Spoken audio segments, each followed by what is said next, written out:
ओम नमो भगवते वासुदेवाय नमः। नमस्कार दोस्तों, आपका हमारे यूट्यूब चैनल धार्मिक कथाएं और कहानियां में स्वागत है। आज वैशाख मास के छठे दिन हम सुनेंगे वैशाख मास कथा का छठवां अध्याय।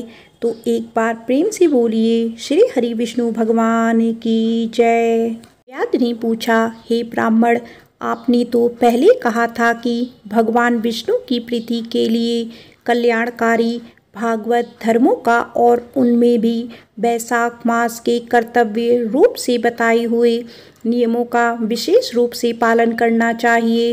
ये भगवान विष्णु कैसे हैं, उनका क्या लक्षण है, उनकी सत्ता में क्या प्रमाण मिलता है और वे सर्वव्यापी भगवान किनके द्वारा जाने योग्य हैं, वैष्णव धर्म में कैसे हैं और से भगवान श्री हरि प्रसन्न होते हैं। महामते, मैं आपका किंकर हूँ, मुझे यह सब बातें विस्तार पूर्वक बताइए। व्याध के इस प्रकार पूछने पर शंख मुनि ने रोग शोक से रहित संपूर्ण जगत के स्वामी भगवान नारायण को प्रणाम करके कहा, हे व्याध, भगवान विष्णु का स्वरूप कैसा है, पहले ये सुनो। भगवान विष्णु समस्त शक्तियों के आश्रय, सभी गुणों के निधि और सबके ईश्वर बताए गए हैं। वे निर्गुण, निष्फल और अनंत हैं। सच्चित और आनंद यही उनका स्वरूप है।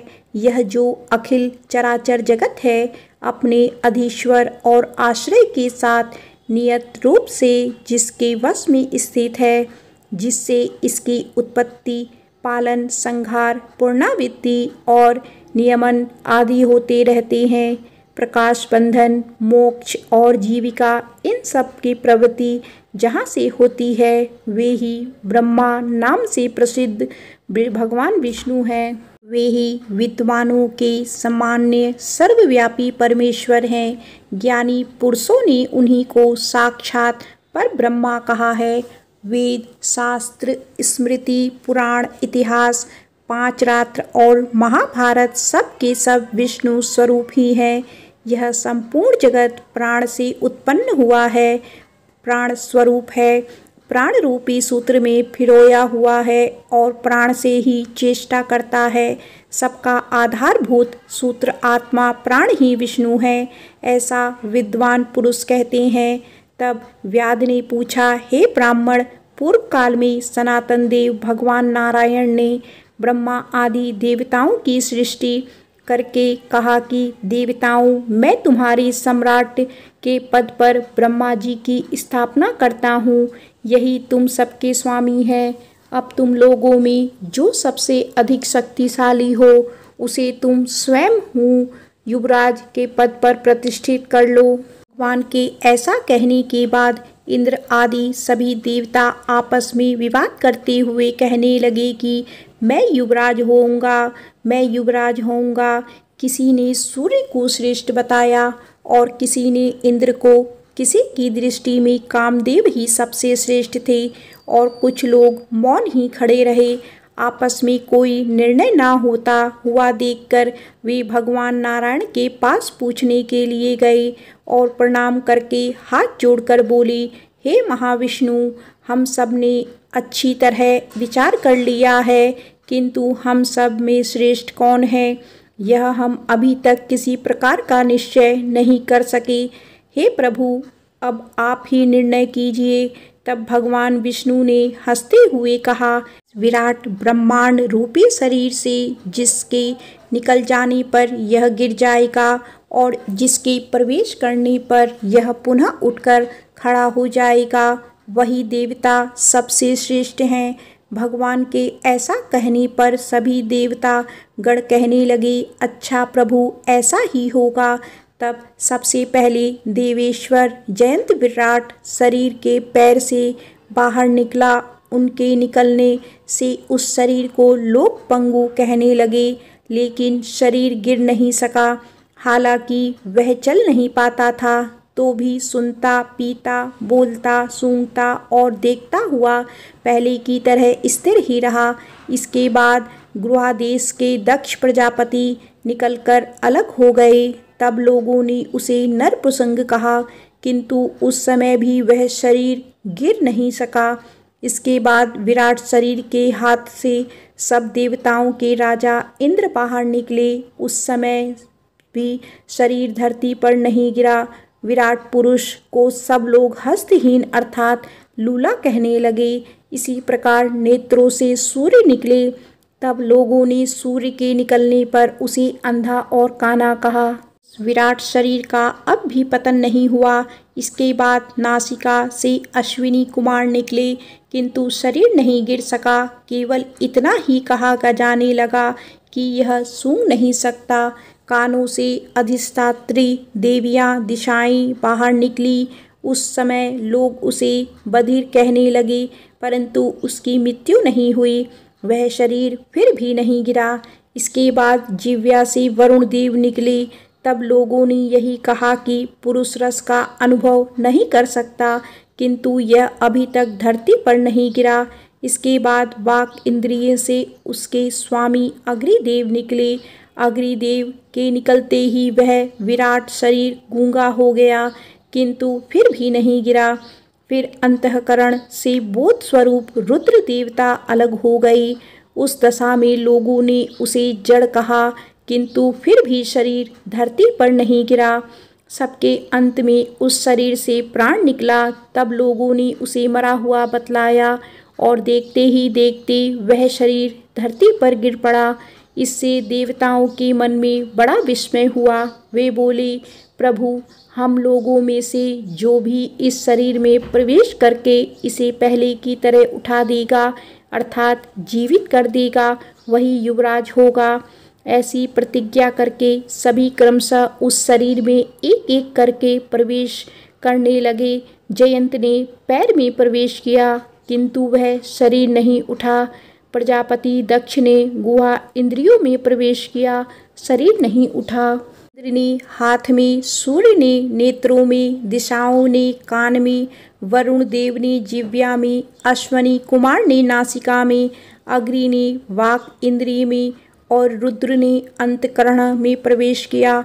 अर्थात उस विराट शरीर के जिस जिस अंग में वे देवता बाहर निकलते थे, वे सभी आपस उन्हीं उन्हीं अंगों में प्रवेश कर गए, किंतु धरती पर गिरा हुआ वह विराट शरीर नहीं उठा। सबके अंत में प्राण ने प्रवेश किया। तब वह शरीर तुरंत उठकर खड़ा हो गया। तब देवताओं ने प्राण को ही सभी देवताओं में श्रेष्ठ निश्चित कर लिया। बल, ज्ञान, धैर्य, वैराग्य और जीवन शक्ति में प्राण को ही सर्वाधिक मानकर देवताओं ने उसी को युवराज पद पर अभिषिक्त कर दिया। इसीलिए समस्त चराचर जगत प्राणात्मक है। जगदीश्वर प्राण अपने पूर्ण और बलशाली अंशों द्वारा चारों ओर व्याप्त है। प्राणहीन जगत का अस्तित्व ही नहीं है। प्राणहीन कोई भी वस्तु वृद्धि को नहीं प्राप्त होती अर्थात बढ़ती नहीं है। इस जगत में किसी भी प्राणहीन वस्तु की स्थिति नहीं है। इसी प्रकार प्राण सभी जीवों में श्रेष्ठ, सबका अंतरात्मा और सबसे अधिक बलशाली सिद्ध हुआ। इसीलिए प्राण उपासक प्राण को ही सर्वश्रेष्ठ कहते हैं। विद्वान पुरुष प्राण को ही महाविष्णु का बल बतलाते हैं। महाविष्णु के महात्म्य और लक्षण को इस प्रकार जानकर मनुष्य पूर्व बंधन का अनुसरण करने वाले अज्ञात में लिंग को उसी प्रकार त्याग देता है, जैसे सांप पुरानी केचुली को त्यागता है। देह का त्याग करके वह परम पुरुष अनामय भगवान नारायण को प्राप्त होता है। शंख मुनि की कही हुई यह बात सुनकर उस व्याध ने फिर से पूछा, हे ब्राह्मण, यह प्राण जब तक इतना महान, प्रभावशाली और इस संपूर्ण जगत का गुरु और ईश्वर है, तब फिर लोक में उसकी महिमा क्यों नहीं प्रसिद्ध हुई? शंख मुनि कहने लगे कि बहुत पहले की बात है। प्राण अश्वमेघ यज्ञ द्वारा अनामय भगवान नारायण का यजन करने के लिए गंगा जी के तट पर बड़ी प्रसन्नता से गया। अनेक मुनिगणों के साथ उसने फलों के द्वारा पृथ्वी का शोधन किया। उस समय वहाँ समाधि में स्थित हुए महात्मा कर्ण वामी की मिट्टी में छुपे हुए बैठे थे। हल जोतने पर वाबी गिर जाने से वे बाहर निकल आई और क्रोधपूर्वक देखकर सामने खड़े हुए महाप्रभु प्राण को श्राप देते हुए बोले, ईश्वर, आज से आपकी महिमा तीनों लोकों में और खासकर भूलोक में प्रसिद्ध नहीं होगी। हाँ, आपके अवतार तीनों में विख्यात होंगे। हे व्याध, तभी से संसार में महाप्रभु प्राण की महिमा प्रसिद्ध ही नहीं हुई और धरती पर तो उसकी ख्याति विशेष रूप से होती ही नहीं। व्याध ने पूछा, महामती, भगवान विष्णु के रचे हुए करोड़ों और सहस्त्र सनातन जीव नाना मार्ग पर चलते हैं और अलग अलग कर्म करने वाले क्यों दिखाई देते हैं? इन सब का एक सा स्वभाव क्यों नहीं होता? यह सब भी विस्तार पूर्वक बतलाइए। तब शंख कहने लगे, रजोगुण, तमोगुण और सत्वगुण के भेद से 3 प्रकार के जीव समुदाय होते हैं। उनमें राजस्व स्वभाव वाले जीव राजस कर्म, तमोगुण जीव तामस कर्म और सात्विक स्वभाव वाले जीव सात्विक कर्म करते हैं। कभी कभी संसार में इनके गुणों में विषमता भी होती है। उसी से वे ऊंच और नीच कर्म करते हुए अपने अपने कर्मों के अनुसार फल के भागी होते हैं। कभी सुख, कभी दुख और कभी दोनों को ही यह मनुष्य गुणों की विषमता से ही प्राप्त करते हैं। तमोगुणी जीव तामसी वृत्ति से ही अपना जीवन चलाते हैं और हमेशा महान दुख में डूबे रहते हैं। उसमें दया बिल्कुल नहीं होती, बड़े क्रूर होते हैं और लोक में सदा द्वेष से ही उनका जीवन चलता है। राक्षस और पिशाच आदि तमोगुणी जीव हैं जो तामसी गति को प्राप्त होते हैं। राजसी लोगों की बुद्धि मिश्रित होती है। वे पुण्य और पाप दोनों ही कर्म करते हैं। पुण्य करते हैं तो स्वर्ग पाते हैं और पाप करते हैं तो यातना भोगते हैं। इसी कारण यह मंदभाग्य पुरुष बार बार इस संसार में आते जाते रहते हैं। जो सात्विक स्वभाव के मनुष्य हैं वे धर्मशील, दयालु, श्रद्धालु, दूसरों के दोष ना देखने वाले और सात्विक वृत्ति से अपना जीवन चलाने वाले होते हैं। इसीलिए अलग अलग कर्म करने वाले जीवों के एक दूसरे से अलग अलग अनेक प्रकार के भाव हैं। उनके गुण और कर्म के अनुसार महाप्रभु श्री विष्णु अपने स्वरूप की प्राप्ति कराने के लिए उनसे कर्मों का अनुष्ठान करवाते हैं। भगवान श्री विष्णु पूर्ण काम है, उसमें विषमता और निर्दयता आदि दोष नहीं है। वे तो एक समान भाव से ही सृष्टि, पालन और संहार करते हैं। सभी जीव केवल अपने गुण से ही कर्म फल के भागी होते हैं। जैसे माली बगीचे में लगे हुए सभी वृक्षों को एक समान रूप से सींचता है और एक ही कुएं से जल से सभी वृक्ष भी पलते हैं, फिर भी वे अलग अलग स्वभाव को प्राप्त होते हैं। इसमें बगीचा लगाने वाले में किसी भी प्रकार का विषमता या निर्दयता का दोष नहीं होता। देवाधिदेव भगवान विष्णु का एक निमेष ब्रह्मा जी के कल्प के समान माना गया है। ब्रह्मकल्प के अंतर में देवाधिदेव शिरोमणि भगवान विष्णु का उन्मेष होता है, अर्थात वे आँख खोल कर देखते हैं। जब तक भगवान विष्णु आँख खोल कर देखते हैं तब तक प्रलय है। जिस निमेषे से में स्थित संपूर्ण लोकों की सृष्टि करने की इच्छा करते हैं। अब व्याध ने पूछा, हे मुनि, भागवत धर्म में कौन कौन से हैं और किनके द्वारा भगवान विष्णु प्रसन्न होते हैं? कृपया यह भी बताइए। तब शंख ने कहा, जिससे अंतःकरण की शुद्धि होती है, जो साधु पुरुषों का उपकार करने वाला है और जिसकी किसी ने भी निंदा नहीं की है, उसे तुम सात्विक धर्म समझो। वेदों और स्मृतियों में बताए हुए धर्म का अगर निष्काम भाव से पालन किया जाए तो वह लोक से विरुद्ध ना हो तो उसे भी सात्विक धर्म ही जानना चाहिए। वर्ण और आश्रम विभाग के अनुसार जो 4 प्रकार के धर्म हैं वे सभी नित्य, नैमित्तिक और काम्य भेद से 3 प्रकार के माने गए हैं। वे सभी अपने अपने वर्ण और आश्रम के धर्म जब भगवान विष्णु को समर्पित कर दिए जाते हैं तब उन्हें सात्विक धर्म जानना चाहिए, जो सत्व गुण में स्थित होकर भगवान विष्णु को प्रसन्न करने वाले शुभकारक सात्विक धर्मों का सदा निष्काम भाव से पालन करते हैं। वे भागवत अर्थात विष्णु भक्त माने गए हैं, जिनका मन सदा भगवान विष्णु में लगा रहता है, जिनकी जिह्वा पर भगवान का नाम है और जिनके हृदय में भगवान के चरण विराजमान हैं, वे भागवत कहे गए हैं। भगवान विष्णु ने क्षीर सागर में सबसे हित की कामना से भगवती लक्ष्मी जी को दही से निकले हुए मक्खन की तरह सभी शास्त्रों के सर्वभूतेषु मंडल को भेद कर भगवान विष्णु के योगी दुर्लभ परम धाम में जाता है। प्रकार ब्राह्मण संघ के द्वारा भगवान विष्णु के प्रिय वैशाख मास के धर्मों का वर्णन होते समय वह 5 शाखाओं वाला वट वृक्ष तुरंत ही धरती पर गिर पड़ा, जिसके खोखले में एक विकराल अजगर रहता था। वह भी पाप योनि में शरीर को त्याग कर तुरंत ही दिव्य स्वरूप होकर मस्तक झुकाए शंख के सामने हाथ जोड़कर खड़ा हो गया। श्रुत देव जी कहते हैं, इसके बाद व्याध सहित शंख मुनि ने विस्मित होकर पूछा कि तुम कौन हो और तुम्हें यह दशा कैसे प्राप्त हुई थी। तब उस सर्प ने कहा कि पूर्व जन्म में मैं प्रयाग का एक ब्राह्मण था। मेरे पिता का नाम कुशित मुनि और मेरा नाम रोचन था।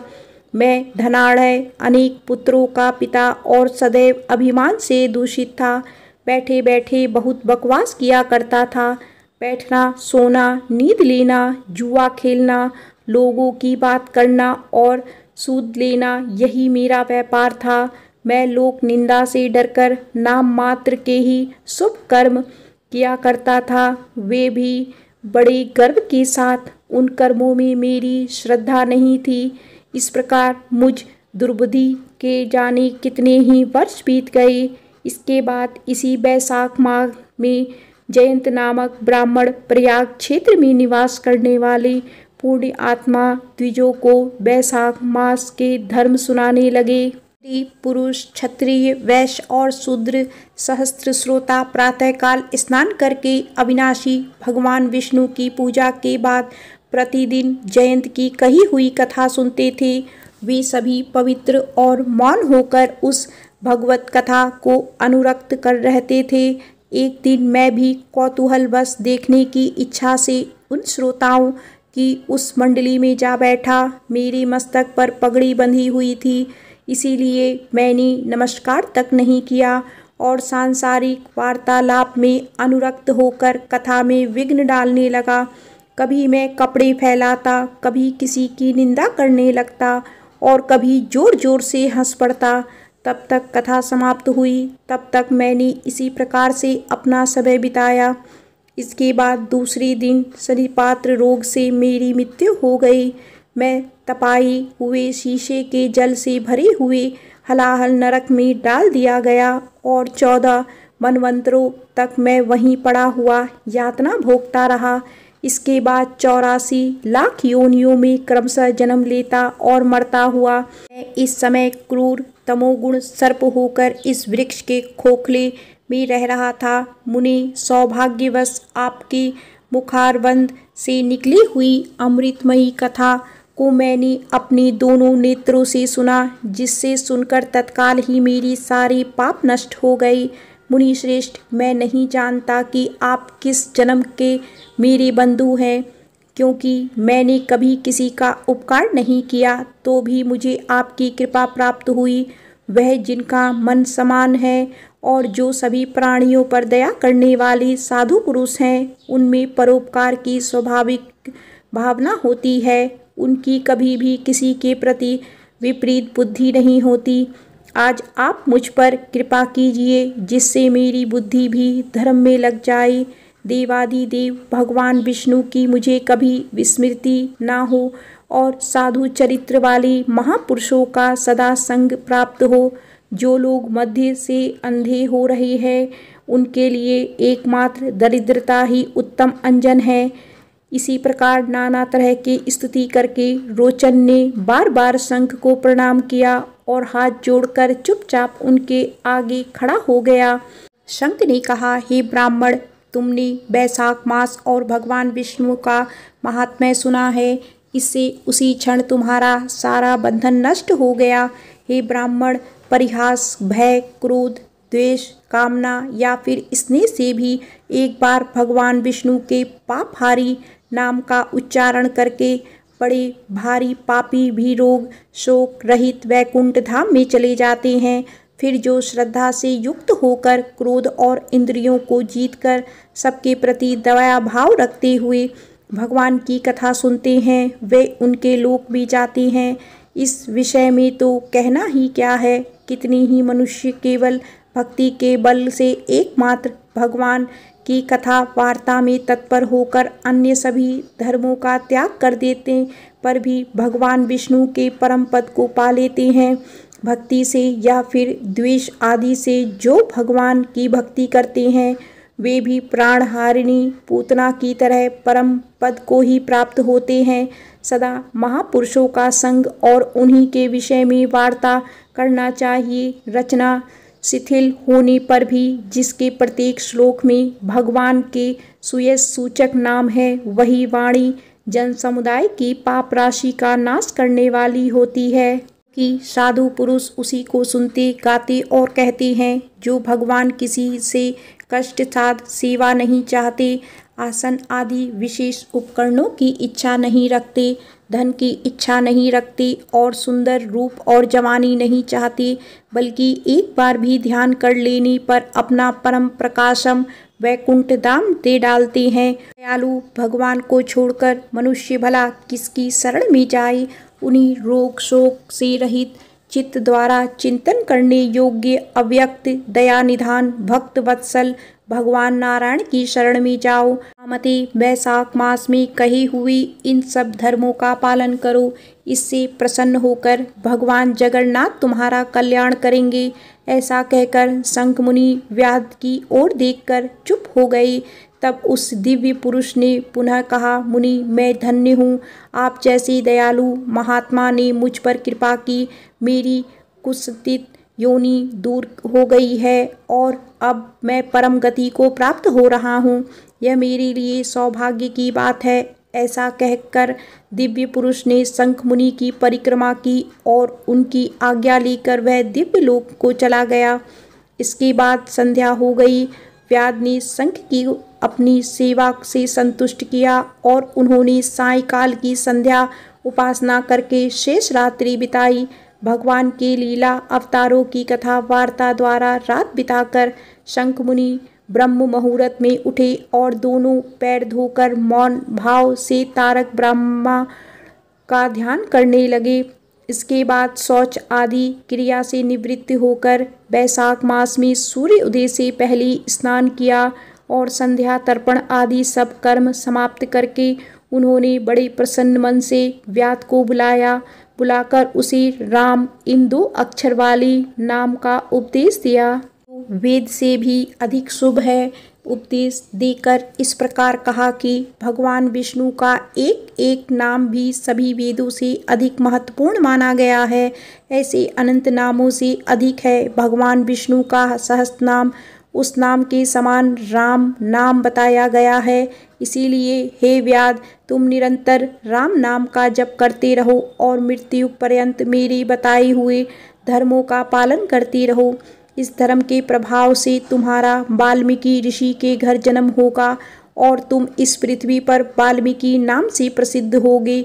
व्याध को ऐसा आदेश देकर मुनिवर शंख ने फिर दक्षिण दिशा को प्रस्थान किया। व्याध ने भी शंख मुनि की परिक्रमा करके बार बार उनके चरणों को प्रणाम किया और जब तक वे दिखाई दिए तब तक उन्हीं की ओर देखता रहा। फिर उसने अति योग्य विशाख युक्त धर्मों का पालन किया।